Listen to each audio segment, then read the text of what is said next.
আল্লাহ সবাই একসাথে সুবহানাল্লাহ সুবহানাল্লাহ সুবহানাল্লাহ সুবহানাল্লাহ। এদেশের আসল পরিচয় কি? আওয়াজ করে বলতে ভয় লাগে। এদেশের আসল পরিচয় কি?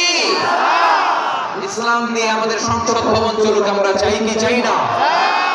বঙ্গভবনে লা ইলাহা ইল্লাল্লাহর পতাকা উড়ুক, আমরা চাই কি চাই না? প্রতিটি জেলা অফিসে, ডিসি অফিসে লা ইলাহার পতাকা ঝুলুক, আমরা চাই কি চাই না? যারা চাই হাত তুলে আল্লাহর দেখা।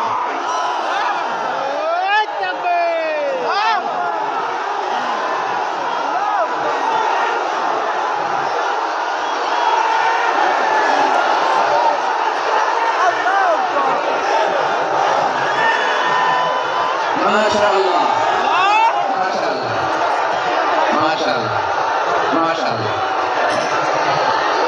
যশোর, আওয়াজ করে বলো, ভালো মানুষ না খারাপ মানুষ? বুঝে বলছো তো? মানুষ ভালো হলে যে কত ভালো। এই মানুষকে যত্ন দিলে, মানুষকে মানুষ বানালে যে সে কি হতে পারে শুনবা? হ্যাঁ, নাকি মনোযোগ দিয়ে দিব? শুনবা? তাহলে থামতে হবে। থামো, আমি যখন বলবো থামো থামো, তাকবীরের সময় দিলে তাকবীর। থামো থামো। মানুষকে যত্ন নিলে, এই এদিকে এদিকে, ড্রোন নামায় ফেল হয়েছে, ড্রোনের ফুটেজ হয়ে গেছে, এবার ড্রোন নামায় ফেল, আমার দিকে তাকাও। মানুষকে তোমরা এদিক সেদিক তাকালে তো গুরুত্বপূর্ণ পয়েন্ট মিস হয়ে যাবে। এদিকে এদিকে, হ্যাঁ ঠিক আছে।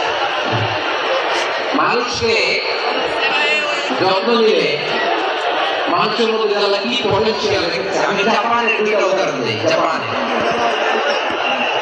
এই এই এভাবে হবে, বসো, পেছনে কথা নেই, কথা তো বলাই যাবে না, হারাম কথা বলা আছে একেবারে।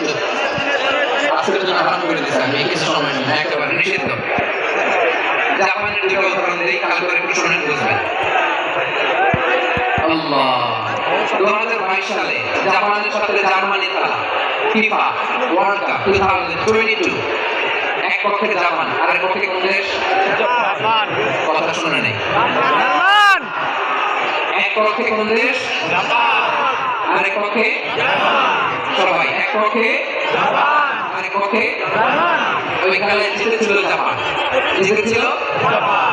22 সালে ফিফা ওয়ার্ল্ড কাপে জাপান ফুটবল খেলায় জিতে, as part of that celebration, তারা খেলার পরে পুরো স্টেডিয়ামটাকে ক্লিন করে, the fan base of Japan, lakh lakh মানুষ খেলা দেখতে যায়, তো এত ডাস্টবিনও তো নাই। তো যারা ডাস্টবিনে জায়গা পায় নাই, তারা এই যে চকলেটের প্যাকেট, পানির বোতল, চিপসের প্যাকেট তারা এদিকে সেদিকে রেখে দিয়েছে।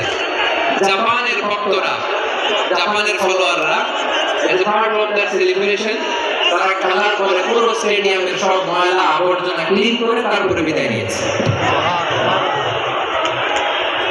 তাদেরকে কি ক্লিন করার দায়িত্ব দেওয়া হয়েছিল?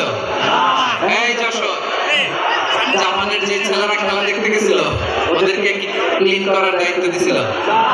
তারা কি স্টেডিয়ামের পরিচ্ছন্নতা কর্মী? তাদের আকল, তাদের সিক্স সেন্স তাদেরকে বলেছে ছোটবেলা থেকে জাপান গভর্নমেন্ট ওদেরকে এত পরিচ্ছন্নতা শেখায়, ক্লিনলিনেস ওয়ানেস ক্যাম্পেইন করায়। ক্লাসে আমি দেখেছি, ক্লাসে নিজের ব্যাচ নিজে মুছে, ক্লাসের মাঝখানে একটা সময় দেয়, নিজের টেবিল নিজে মুছে, নিজের ক্লাসরুমটা নিজে পরিষ্কার করে, রাস্তাঘাটে একটা ধুলা নাই, ময়লা নাই, একটা টিস্যু নাই। খেলার পরে গোটা বিশ্বকে তাক লাগিয়ে দিয়েছে। জাপানের ফ্যানরা সবার রেখে যাওয়া গার্বেজ, টিস্যু, বোতল পরিষ্কার করে তারপরে স্টেডিয়াম থেকে বিদায় নিয়েছে।